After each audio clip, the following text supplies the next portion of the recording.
Hello student,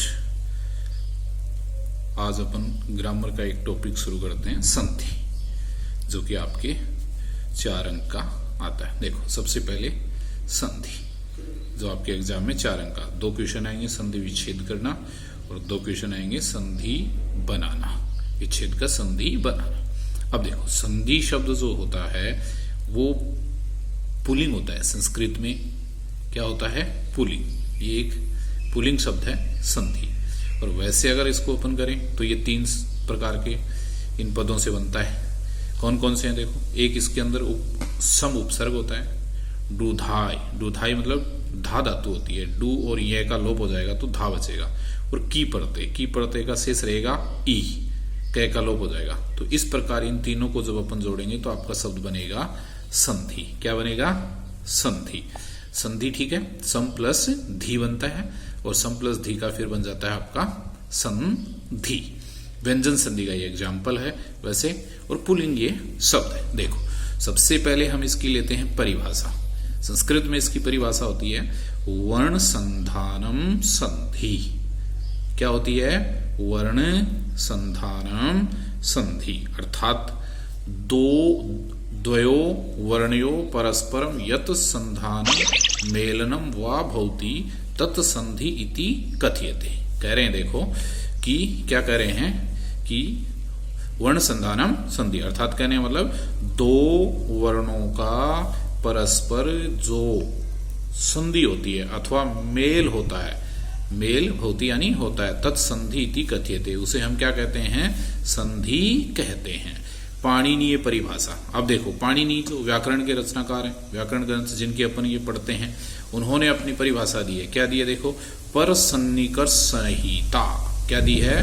पर सन्निकर्ष संहिता, अर्थात कहने का मतलब क्या है? देखो कि वर्णानाम अत्यंत निकटता संहिता इति कथ्यते। कहने का मतलब है, देखो कि वर्णों की जो अत्यधिक निकटता होती है, निकटता मतलब नजदीकी, पास, वो क्या कहलाती है? संहिता। यानी संहिता, यानी उसे संहिता कहते हैं, अर्थात संधि कहते हैं। इसकी हिंदी में अपन परिभाषा देखो ले सकते हैं। हिंदी में परिभाषा कर सकते हैं कि 2 वर्णों के पास पास आने से जो विकार अथवा परिवर्तन होता है उसे हम संधि कहते हैं। किसे कहते हैं संधि? देखो कि 2 वर्णों के पास पास आने से जो विकार अथवा परिवर्तन होता है उसे संधि कहते हैं। 2 वर्ण जब भी नजदीक आएंगे, पास आएंगे, जुड़ेंगे, उसे हम क्या कहेंगे? संधि। अथवा सीधी सीधी हम परिभाषा कह सकते हैं कि 2 वर्णों के मेल को संधि कहते हैं। किसे कहते हैं?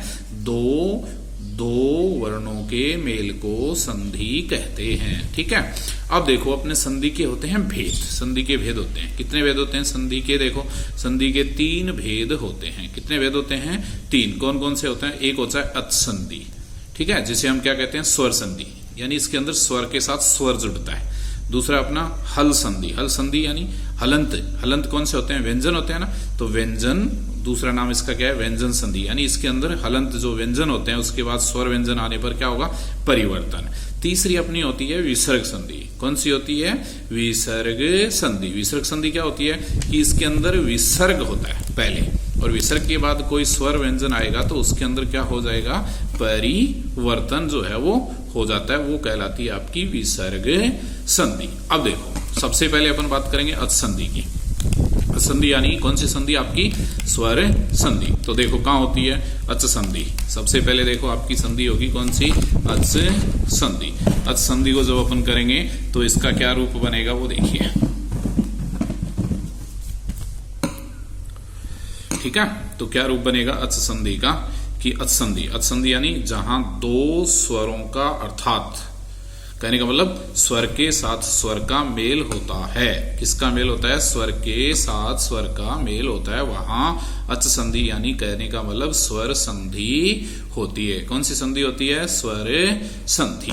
अच संधि जिसको हम स्वर संधि कहते हैं, तो अच संधि यानी स्वर संधि के कितने भेद होते हैं? कितने भेद होते हैं? देखो, अच और स्वर संधि के भेद होते हैं कितने? 8 भेद होते हैं। कितने भेद होते हैं? 8 भेद होते हैं। कौन कौन से होते हैं? देखो वो 8 भेद। एक होता है आपका दीर्घ संधि, ठीक है, जिसमें 2 स्वरों का दीर्घ होगा। एक होता है आपका गुण संधि, ठीक है। एक होता है कौन सा? यण संधि। एक होता है कौन सा आपका वर्धी संधि, एक होती है अयादि संधि, एक होता है पूर्व रूप संधि, और एक कौन सी होती है पर रूप संधि, और एक होती है प्रकृति भाव। इसके अंदर अपन इन 7 संधियों का वर्णन करते हैं। कितनी संधियों का वर्णन करते हैं? 7, ठीक है ना। 7 संधियों का इसमें वर्णन आपका होता है। जैसे देखो, पहली आपकी दीर्घ संधि है, फिर गुण, यण संधि, वर्धी संधि, अयादि संधि, पूर्व रूप संधि, पर रूप संधि। इन 7 संधियों को अपन जो है वो संस्कृत के अंदर पढ़ते हैं, ठीक है ना। कितनी संधियों को पढ़ते हैं? 7 संधियों को हम पढ़ेंगे। इनसे संबंधित अपने एग्जाम में एग्जाम्पल आएंगे, ठीक है। 2 एग्जाम्पल आएंगे, संधि का विच्छेद करना और संधि बनाना। तो संधि बनाना होगा, उसमें तो संधि बनाएंगे, संधि विच्छेद करेंगे, उसमें 2 वर्णों को जोड़ करके संधि बनाएंगे।